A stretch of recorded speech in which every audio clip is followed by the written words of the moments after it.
မိတ်ဆွေများအားလုံးမင်္ဂလာပါခင်ဗျာ Burmese News မှကြိုဆိုပါရစေနေ့စဉ်တော်လန်သတင်းများကိုကြည့်ရှုနိုင်ရန် Subscribe ခေါင်းလောင်းလေးကိုနှိပ်ထားပေးဖို့ဖိတ်ခေါ်လိုက်ပါရခင်ဗျာ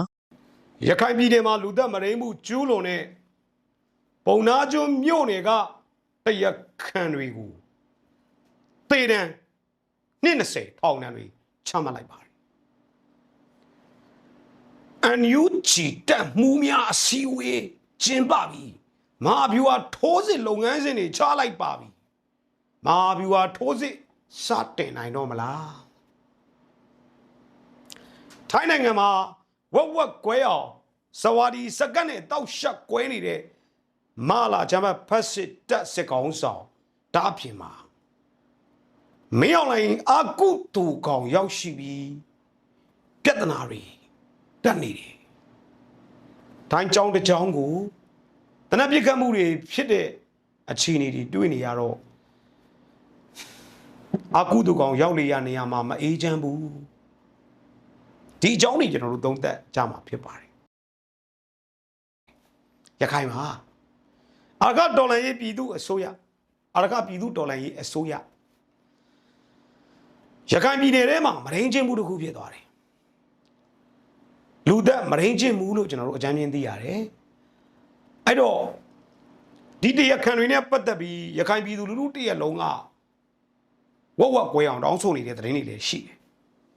အဲ့တော့ဒီကနေ့အာရကပြည်သူဒေါ်လာရေးအစိုးရတရားရေးဌာနပေါ့ဗျာအချုပ်ပြောရရင်တော့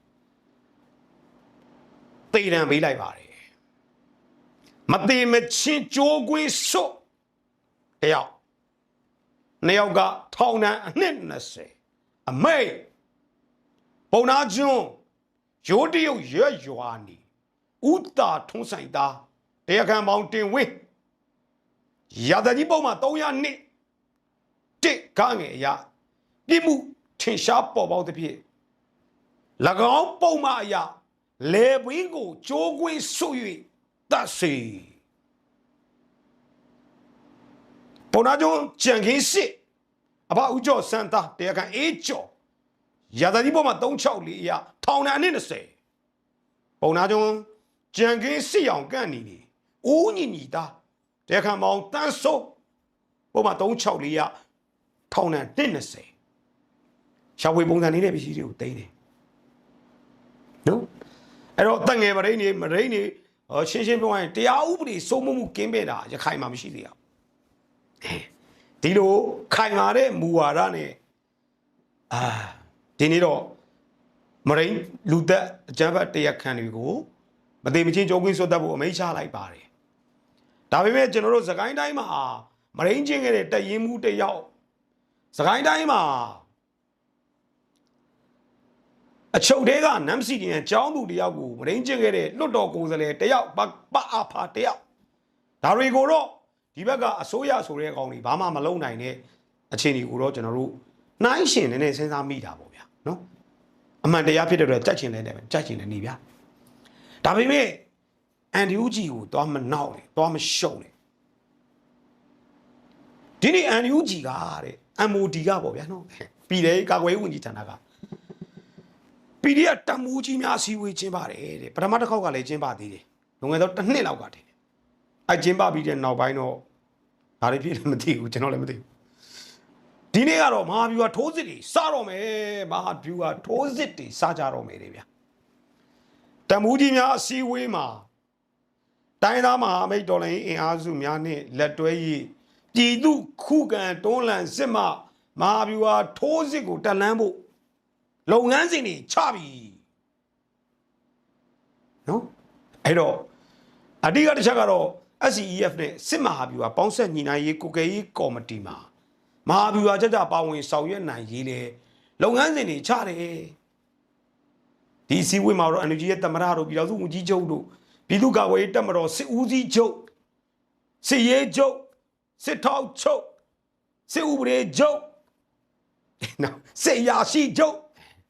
ဒါတွေနဲ့ပေါ့ဗျာနော်လောက်ကန်ရတယ်ဆိုတော့ညှော်လင့်လို့ရပြီလားကျွန်တော်တို့ပြည်သူခုခံတော်လှန်စစ်လဲနေလေအောင်မြေသားမကြံပါဝင်ရန်ဆိုတဲ့ဒီဒေးကတော့အလုံးမဖြစ်ခဲ့ဘူး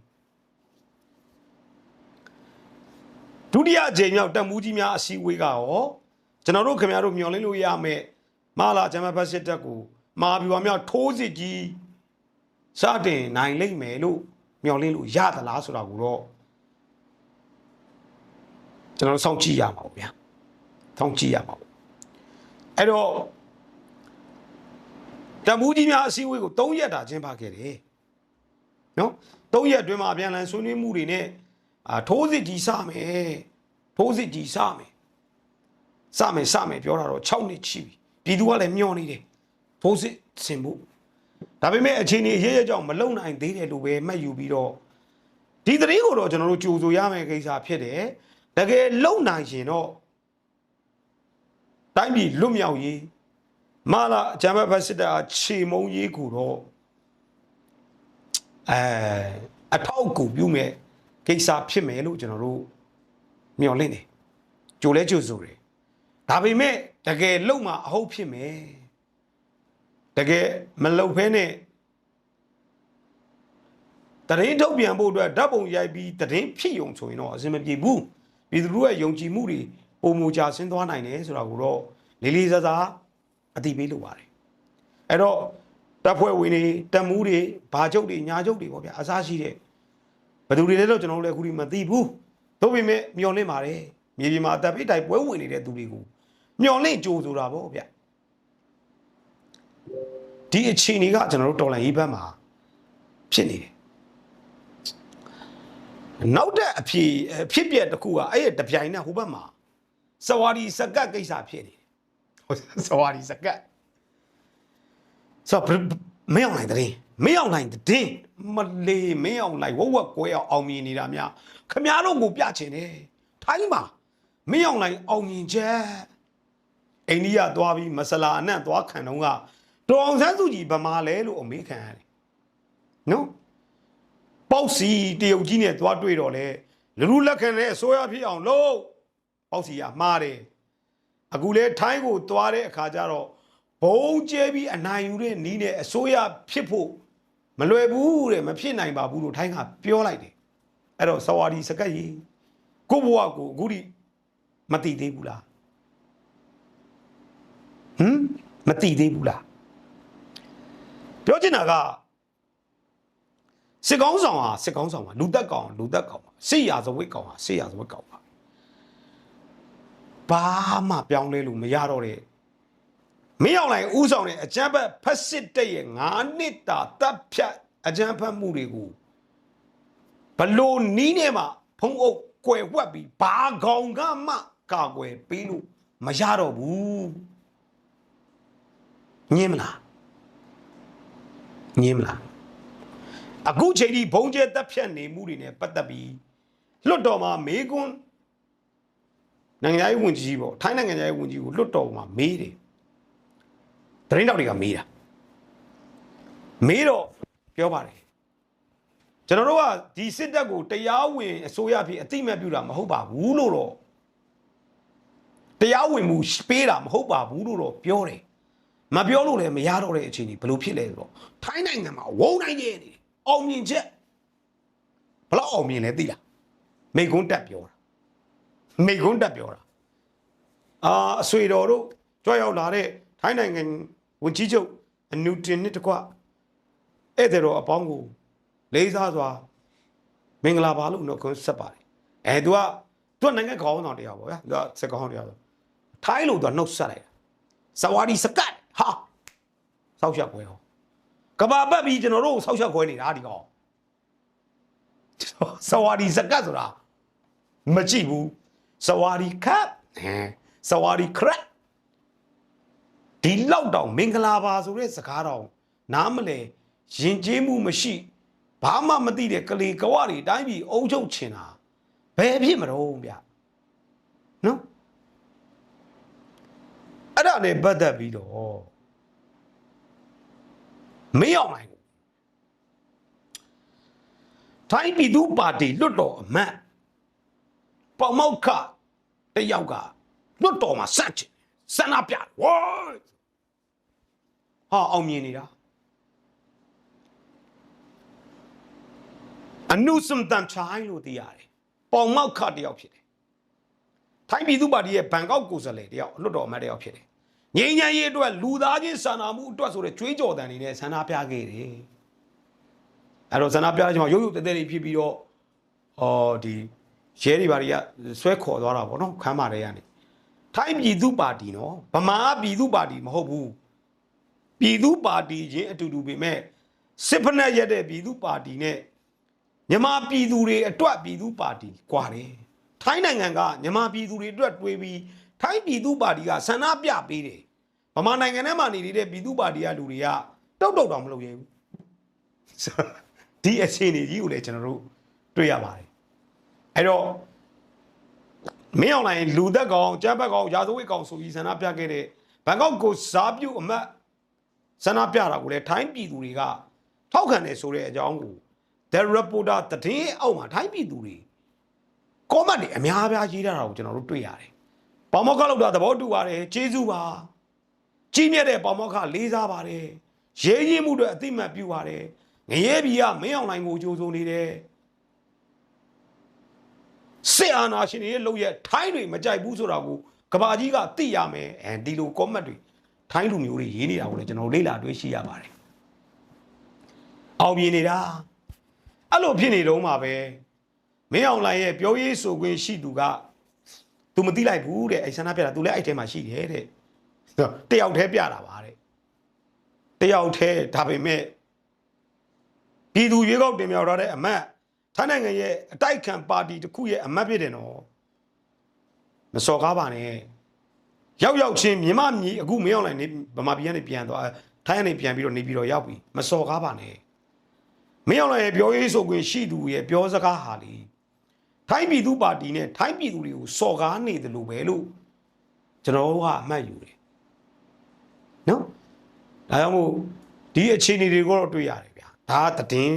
နဲ့ပတ်သက်တဲ့အချင်းယုံကိစ္စတွေဖြစ်ပါတယ်အဲ့တော့ဒီဟာတွေဒီနေ့ဖြစ်စဉ်တွေနဲ့ပတ်သက်ပြီးဒီတုံးသက်ချက်ထုတ်ရရင်တော့ကနဦးကတော့မင်းအောင်လိုင်းကျမ်းဘက်စစ်ကောင်းဆောင်အပြမဦးကောင်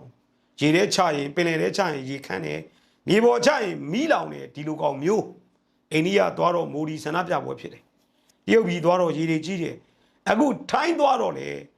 သူရောက်သူမပြန်ခင်လေးမှာပဲထိုင်းနိုင်ငံကဘန်ကောက်နဲ့တိတ်မွေးတဲ့ကျောင်းတစ်ကျောင်းမှာတနက်ပြစ်ခတ်မှုဖြစ်လို့ကျောင်းသူကျောင်းသားတွေတေဆုံးမှုဖြစ်တာဝမ်းနည်းတာကြားသိရတယ်အာကုတူကောင်လာတော့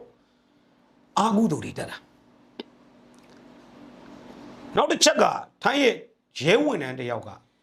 စာလေးတစ်စောင်ရေးရတယ်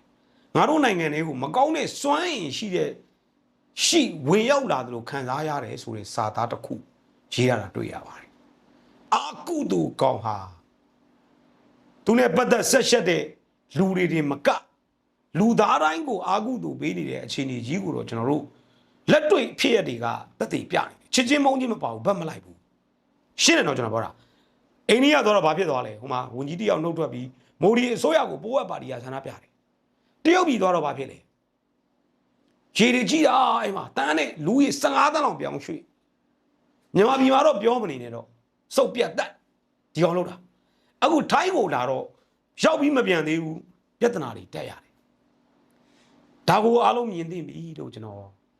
ပြောလို့ပါတယ်အဲ့တော့ဒီကိစ္စတွေကိုအဆုံးသတ်ဖို့ဒါတော့တည်င်းဖြစ်စင်နေတယ်NUG က PDF တပ်မှုကြီးများအစည်းအဝေးကျင်းပတယ်ပြည်သူခုခံတော်လှန်စစ်မှသည်စစ်မှဟာပြူဟာထိုးစစ်ကိုတက်လန်းနိုင်ရေးကိုပြင်ဆင်မယ်ဆောင်ရွက်သွားမယ်လုပ်ငန်းစဉ်တွေချမှတ်တယ်ဆိုတော့ခင်ဗျားတို့ကျွန်တော်တို့တိုင်းပြည်လွတ်မြောက်ရေးအတွက်မျှော်လင့်ချက်တစုံတရာဖြစ်နိုင်တယ်လို့ယူဆပါသလား